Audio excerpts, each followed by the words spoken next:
Hello everyone, मेरा नाम doctor Aditya Bhatnagar है। मैं मेरिकल्स आईवीएफ और फर्टिलिटी सेंटर से बात कर रही हूँ।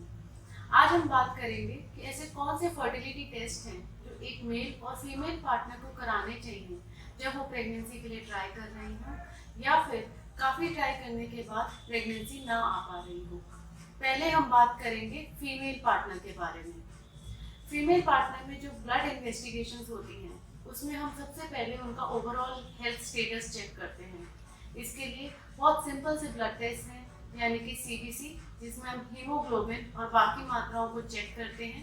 दूसरे होते हैं वायरल मार्कर्स, जिसमें हेपेटाइटिस और एचआईवी जैसे टेस्ट जांच किए जाते हैं ताकि ये पता चले कि बॉडी के अंदर कोई वायरल इन्फेक्शंस तो नहीं है। नेक्स्ट आते हैं हॉर्मोन्स के टेस्ट। हॉर्मोन्स के टेस्ट में 3 बहुत महत्वपूर्ण टेस्ट हैं: एएमएच, टीएसएच और प्रोलैक्टिन। एएमएच यानी कि एंटी मुलेरियन हार्मोन। आजकल के टाइम पे फर्टिलिटी की जांच के लिए ये सबसे इम्पोर्टेंट टेस्ट माना जाता है। एएमएच हमें बताता है कि एक फीमेल बॉडी में अंडाशय में अंडे की मात्रा कैसी है, कि वो कम है, नॉर्मल है कि ज़्यादा है। अगर मात्रा कम है या ज़्यादा है, दोनों ही कंडीशंस में हेल्प लेने की ज़रूरत पड़ सकती है। जो एएमएच का टेस्ट होता है वो पीरियड से रिलेटेड नहीं होता, वो पीरियड के किसी भी दिन कराया जा सकता है। दूसरा टेस्ट होता है टीएसएच यानी कि थायराइड की जांच। बहुत ही फीमेल्स को अपने थायराइड के बारे में प्रेगनेंसी के लिए ट्राई करते हुए पता चलता है। नॉर्मल प्रेगनेंसी प्राप्त करने के लिए थायराइड लेवल्स नॉर्मल से थोड़े कम चाहिए होते हैं। तीसरा हार्मोन का टेस्ट है प्रोलैक्टिन, जो भी हमें नॉर्मल चाहिए अगर कोई फीमेल प्रेगनेंसी के लिए ट्राई कर रही हो। अगले हार्मोन्स के टेस्ट हैं एफएसएच, एलएच और ई2। ये तीनों हार्मोन्स केवल पीरियड्स के दूसरे या तीसरे दिन पे ही किए जाते हैं, तब हमें उनके बेसलाइन के बारे में पता चलता है और ओवरऑल फर्टिलिटी स्टेटस के बारे में पता चलता है। ये हो गए ब्लड टेस्ट। इसके बाद आता है अल्ट्रासाउंड, एक बेसिक पेल्विस अल्ट्रासाउंड, जिसमें हमें फीमेल के ओवरीज और यूट्रस के बारे में पता चलता है। ओवरीज के बारे में हम ये जान सकते हैं कि उनका साइज कैसा है, कि वो नॉर्मल साइज के हैं या नहीं है, उनकी लोकेशन कहाँ है, यानी कि वो अपने नॉर्मल पोजीशन पे हैं या कहीं पीछे हैं।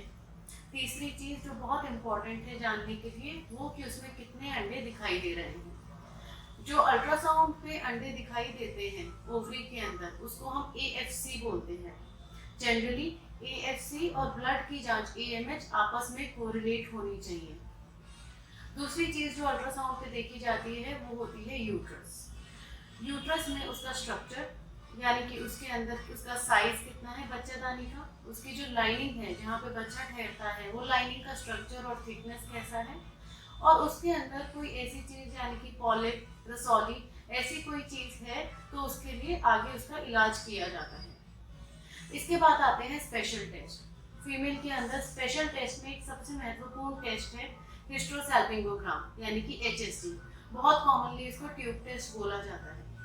एक फीमेल को नेचुरली कंसीव करने के लिए ट्यूब्स का खुला होना बहुत ज़रूरी है, कम से कम एक ट्यूब का खुला होना। अगर किसी फीमेल की दोनों ट्यूब्स बंद हैं तो उनका नेचुरल कंसीव करना पॉसिबल नहीं है, क्योंकि अंडा और शुक्राणु ट्यूब में ही मिलके बच्चा बनाता है जो जाके बच्चेदानी में चिपकता है। एचएसजी के बाद जो टेस्ट होते हैं वो होता है हिस्ट्रोस्कोपी और हिस्ट्रोलैप्रोस्कोपी, जो बहुत कम केसेस में जिनके अल्ट्रासाउंड पे कुछ प्रॉब्लम्स आई हो उनको सॉल्व करने के लिए देखा जाता है। हिस्ट्रोसैल्पिंगोग्राफी, जिसकी बात मैंने की ट्यूब टेस्ट करने के लिए, उसका जो दूसरा तरीका होता है वो होता है पानी से जांच करने के लिए, उसको सोनोसैल्पिंगोग्राम बोलते हैं। ये हो गई फीमेल की बात।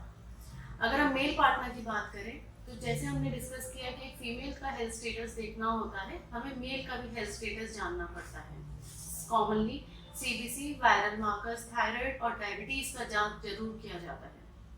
सबसे इम्पोर्टेंट जांच जो मेल पार्टनर का है वो है सीमेन एनालिसिस और सीमेन कल्चर। बहुत कॉमनली सीमेन एनालिसिस में सिर्फ काउंट देख के डिसीजन दे दिया जाता है, लेकिन सीमेन एनालिसिस एक अच्छे सेंटर से होना चाहिए जिसमें हमें काउंट के अलावा मोटिलिटी, मॉर्फोलॉजी पे अच्छा कमेंट आना चाहिए। उसी के बाद हम प्रॉपरली बता सकते हैं कि सीमेन का क्वालिटी कैसा है और वो प्रेगनेंसी पाने के लिए कितना हेल्पफुल हो सकता है। सीमेन कल्चर, जिस सीमेन सैंपल को एनालिसिस के लिए भेजा जाता है बहुत अच्छा होता है अगर हम उसका कल्चर भी करें तो उससे हमें किसी छुपे हुए इन्फेक्शन के बारे में पता चल सकता है। ये इन्फेक्शंस जनरली एंटीबायोटिक से क्यूरेबल होते हैं। बहुत कम पेशेंट्स होते हैं जिनके सीमेन कल्चर्स रेजिस्टिव आते हैं।